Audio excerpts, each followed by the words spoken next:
Hello बच्चों, पिछली class में हम लोग ट्रिग्नोमेट्रिक ग्राफ्स के बारे में पढ़ रहे थे, जो कि हमारी क्लास 11th और 12th की कंबाइंड क्लास थी। आज उसी के कंटिन्यूएशन में हम लोगों को आगे पढ़ना है। पिछली क्लास में हम लोगों ने जैसा कि हमने आपको बताया था कि जो ट्रिग्नोमेट्रिक फंक्शंस होते हैं वो पीरियोडिक फंक्शंस होते हैं, यानी कि आवर्त फलन होते हैं। और 2 पाई जो होता है वो आपका जनरल सभी ट्रिग्नोमेट्रिक थीटा के लिए जो पीरियड होता है, आवर्त होता है, जिस पर सभी ट्रिग्नोमेट्रिक जो थीटा रिपीट होता है और उनको अगर उनकी ट्रिग्नोमेट्रिक वैल्यू निकालते हैं फंक्शंस की, तो वो भी अपने आप को रिपीट करती हूँ। उसके अलावा हमने आपको बताया था कि कब 2 पाई के अलावा भी एक ऐसा फेज आता है हर एक ट्रिग्नोमेट्रिक फंक्शंस के लिए जहां पर उसकी वैल्यू रिपीट होने लगती है। जैसे कि मान लीजिए कि थीटा कोई एंगल है और जब हम साइन थीटा लेते हैं तो साइन थीटा का जो वैल्यू रहता है वही साइन पाई माइनस थीटा की वैल्यू होती है और वही साइन 360 यानी कि 2 पाई प्लस थीटा की वैल्यू होती है। ऐसे करके हम लोगों ने एक सीरीज बनाई थी, 2 सीरीज उसमें बनी थी।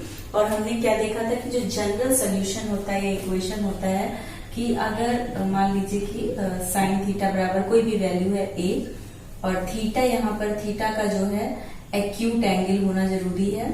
और तो कितनी बार कौन कौन से थीटा के लिए, ऐसे थीटा के इनफाइनाइट वैल्यूज होंगी जिनके लिए आपको ये a मिलेगा। सबसे पहले अगर मान लीजिए वो प्राइमरी वैल्यू अगर आपकी अल्फा है, सबसे पहले साइन अल्फा a वैल्यू देता है, तो उसके बाद थीटा और जैसे अल्फा वैल्यू लिया, ऐसे करके कितनी वैल्यूज ले सकता है। तो थीटा का मान जहां पर अल्फा है आपका एक्यूट एंगल, थीटा का एक्यूट एंगल होना जरूरी नहीं है, वो कोई भी वैल्यू ले सकता है। तो थीटा जो होता है वो आपका हो जाता है n pi plus minus 1 to the power n alpha. यहाँ पर अल्फा वो एंगल होता है जिसके लिए जो है साइन सबसे पहले a वैल्यू जनरेट करता है। फॉर एग्जाम्पल अगर हम मान लें कि साइन थीटा बराबर आपका 1/2, तो सबसे पहले साइन थीटा साइन 30 की वैल्यू होती है। 30 मीन्स आपका हो गया π/6 की वैल्यू 1/2 के बराबर होती है। तो अब जरूरी नहीं है कि सिर्फ π/6, जैसा कि हमने आपको बताया था कि जो ट्रिग्नोमेट्रिक फंक्शंस होते हैं वो पीरियोडिक फंक्शन होते हैं। जैसे जैसे हम थीटा की वैल्यू इंक्रीज करते जाते हैं, ऐसे 2 स्टेज आते हैं बार बार कि जहां पर थीटा अपने आप को रिपीट करता है। एक तो जनरल है सभी के लिए 2 पाई, हमने आपको कल डायग्राम से एक्सप्लेन किया था। तो 2 पाई प्लस π/6 की वैल्यू जो है वो भी अगर आगे हम साइन लगा दें तो वो भी आपकी 1/2 के बराबर होगी। नेक्स्ट हमने आपको बताया था कि अगर हम साइन पाई माइनस थीटा की वैल्यू जो होती है वो साइन थीटा के बराबर होती है, तो साइन अगर हम पाई माइनस π/6 ले लें तो is equal to sine theta sine π/6। अब आप इसमें से आप घटाएंगे तो ये आपका हो जाएगा sine 5 π/6 is equal to sine π/6, और इसमें जब आप जोड़ेंगे तो इज इक्वल टू साइन 13 π/6।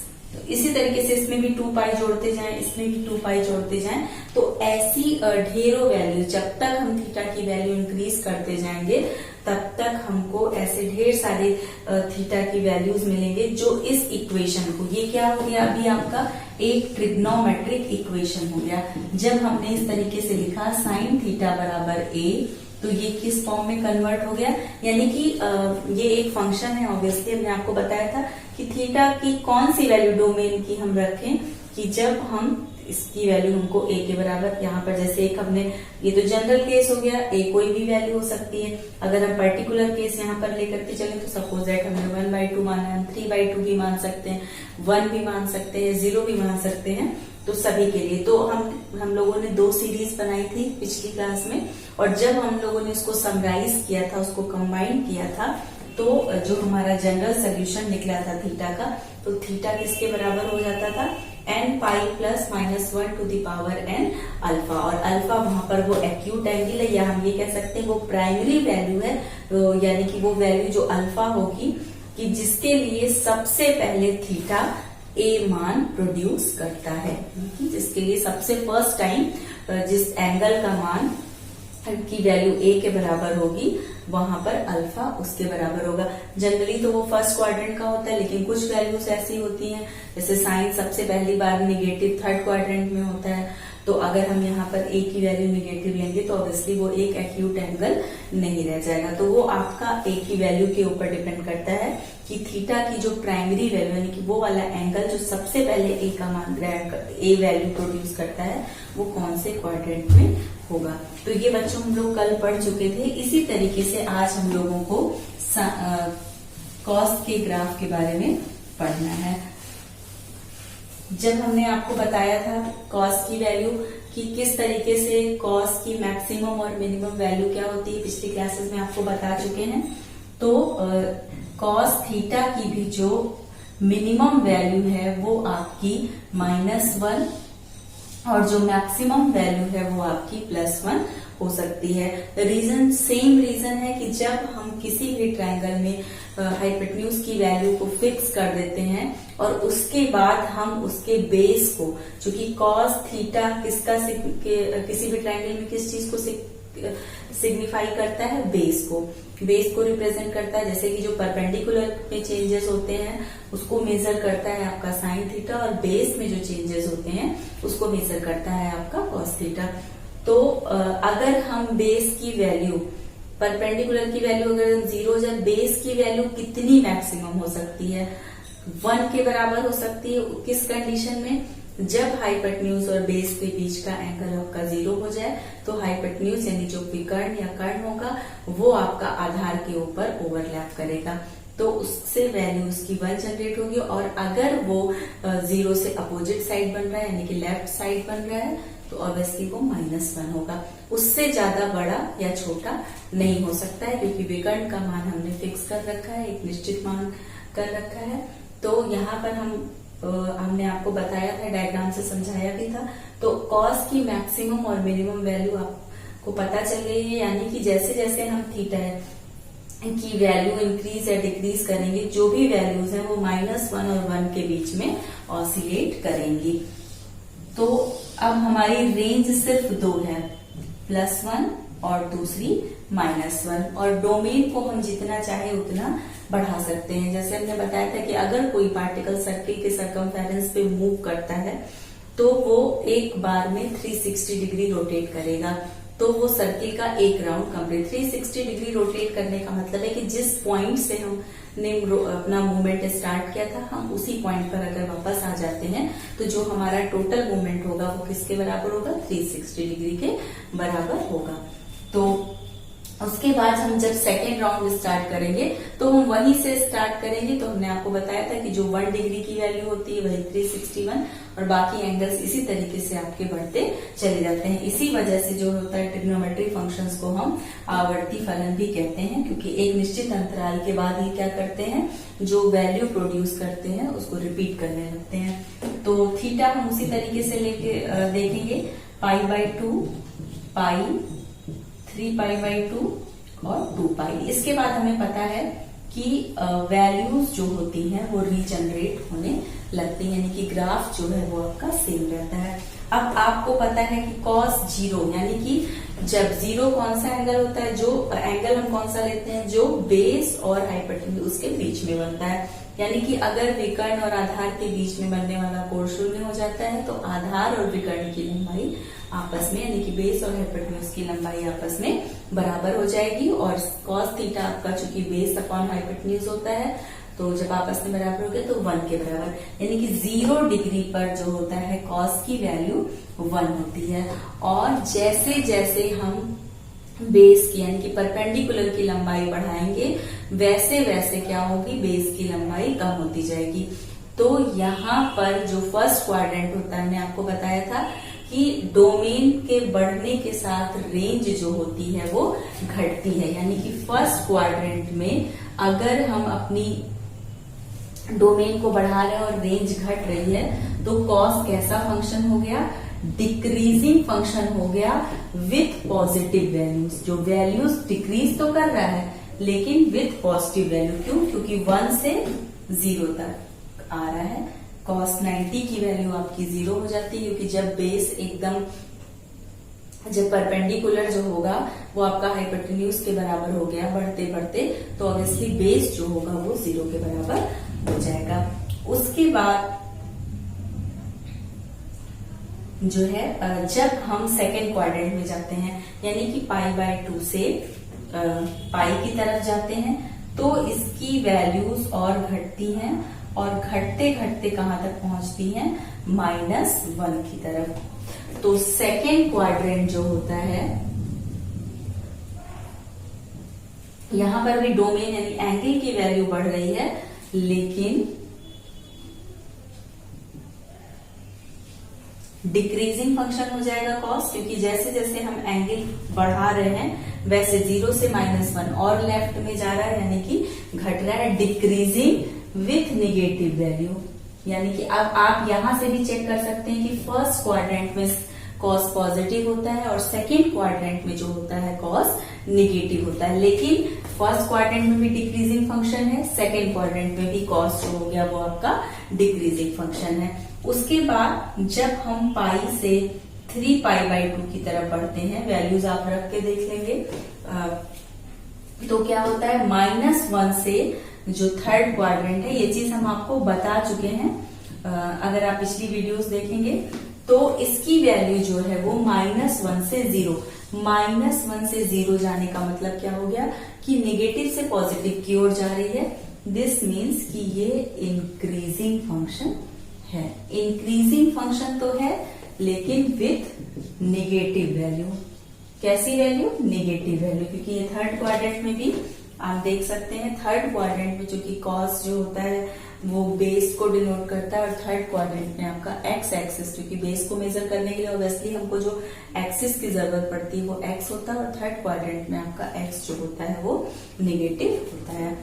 फिर नेक्स्ट है 3π/2 से जब आप 2π की ओर जाते हैं, 2π यानी कि जो 0 की वैल्यू है वही आपकी 2π की वैल्यू, तो इसकी वैल्यू जो है यानी कि फोर्थ क्वाड्रेंट में वैल्यूज आपको पता है, अगर आप रखेंगे एक थीटा की वैल्यू बीच बीच में भी, तो आप रख करके देखेंगे कि जो ग्राफ होगा एग्जैक्टली इसी तरीके से बनेगा। तो ये जो है आपका 0 से 1 की ओर जा रहा है, इंक्रीजिंग है और साथ ही साथ पॉजिटिव वैल्यू है। तो आपको मालूम है, यहां से भी आप देखिए इस चीज को चेक कर सकते हैं। हमें पता है कि कॉस कौन से क्वाड्रेंट में पॉजिटिव होता है, फर्स्ट एंड फोर्थ में पॉजिटिव होता है, लेकिन इंक्रीजिंग किस में है और डिक्रीजिंग किस में है ये आपको देखना है। और हमने आपको कल भी बताया था कि पिछली क्लास में जब हम डोमेन को बढ़ाते हैं और रेंज भी उसके करस्पॉन्डिंगली बढ़ती है तो फंक्शन इंक्रीजिंग फंक्शन कहलाता है, अदरवाइज डिक्रीजिंग। अब आप यहाँ पे देख सकते हैं थीटा 0 से π/2 बढ़ा, लेकिन वैल्यू जो थी मैक्सिमम वैल्यू उससे और ऊपर ना जा करके उसके नीचे आई, तो इसलिए डिक्रीजिंग है। अगेन यहाँ पर थीटा बढ़ा π/2 से पाई, लेकिन इसकी वैल्यू 0 से आ गई कहां पर, -1 पर आ गई। फिर -1 से जब 0 पे जाएगी, वैल्यूज तो निगेटिव ही है क्योंकि -1 से 0 तक जाने पर जो बीच में वैल्यूज होंगी, अगर हम रियल नंबर पर देख रहे हैं या अगर इंटीजर पे भी देख रहे हैं तो वैल्यूज क्या हो गई, निगेटिव हो गई।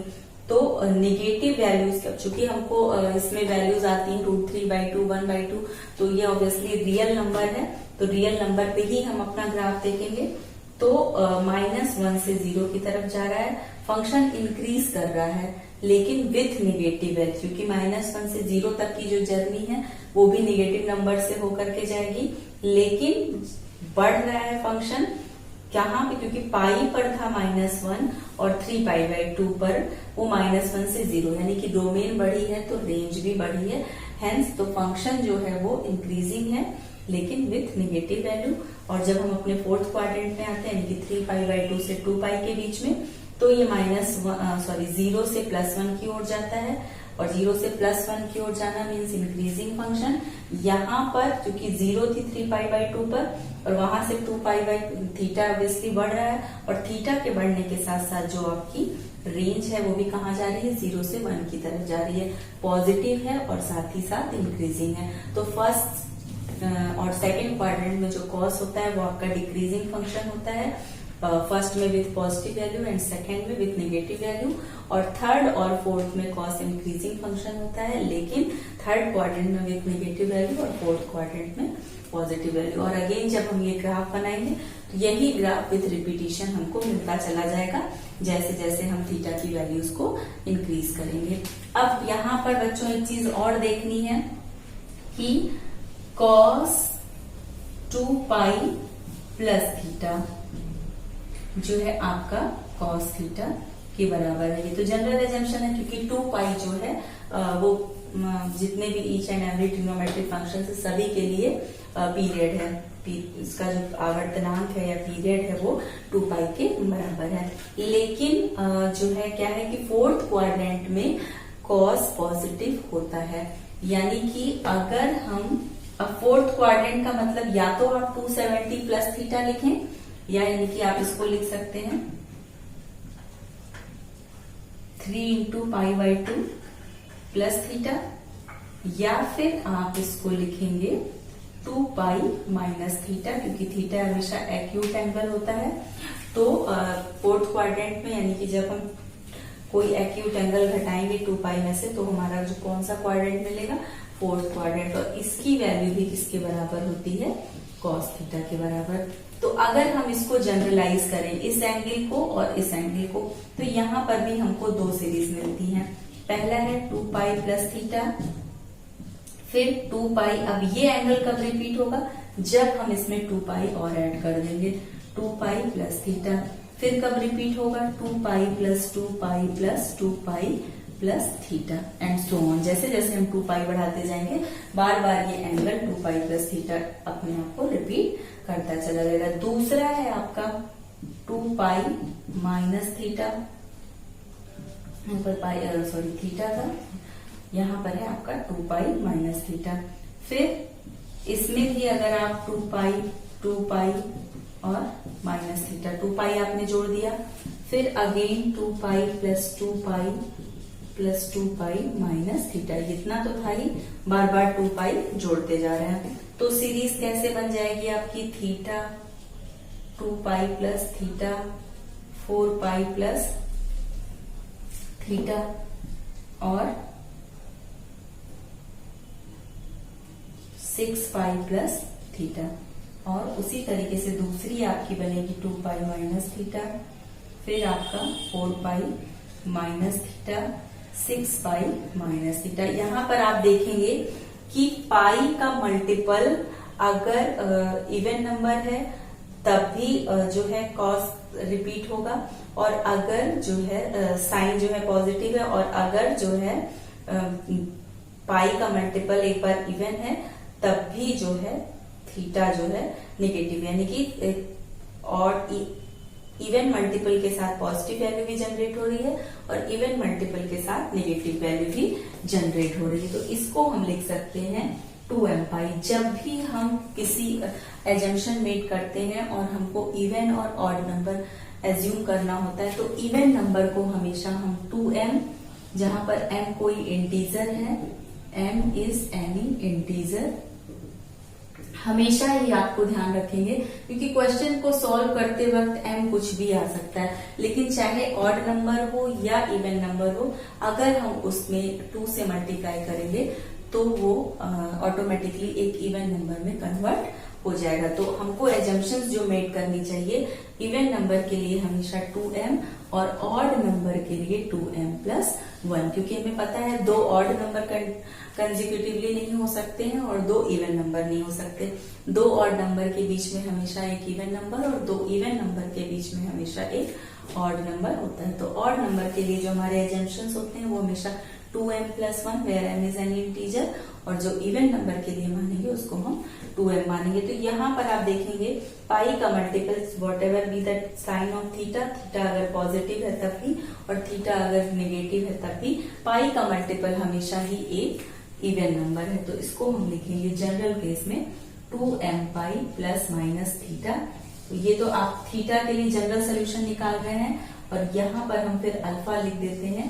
अल्फा वो प्राइमरी एंगल होता है जो सबसे पहले थीटा की वो वैल्यू जनरेट करता है जिसके लिए हम थीटा का जनरल सोल्यूशन निकाल रहे हैं। जैसे हमने पिछले एग्जाम्पल में बताया कि सपोज दैट कि cos थीटा बराबर a, तो हमको वो थीटा फाइंड आउट करना होता है जो सबसे पहले a वैल्यू को जनरेट करता है। फॉर एग्जाम्पल हम देखेंगे कि अगर हमने मान लिया कि cos थीटा बराबर आपका 1/√2, तो 1/√2 सबसे पहले कब होता है, when theta is equal to π/445 degree. तो अब यहाँ पर हम अल्फा बराबर π/4 लिख सकते हैं, क्योंकि बहुत सारे ऐसे थीटा होंगे जो 1/√2 वैल्यू जनरेट करेंगे, लेकिन सबसे पहले कौन करेगा, π/4। अब जनरल सोल्यूशन निकालना है, तो theta is equal to 2m pi plus minus π/4। जैसे जैसे हम m की वैल्यू 1, 2, 3, 4 पर रखते चले जाएंगे, उसी के अकॉर्डिंग हमको थीटा की वो सारे थीटा मिलते जाएंगे जिनके लिए cos 1/√2 वैल्यू जनरेट करेगा। तो नेक्स्ट क्लास में बच्चों हम लोग tan के ग्राफ के बारे में पढ़ेंगे। तब तक आप लोग इसे समझने की कोशिश करिएगा। Thank you.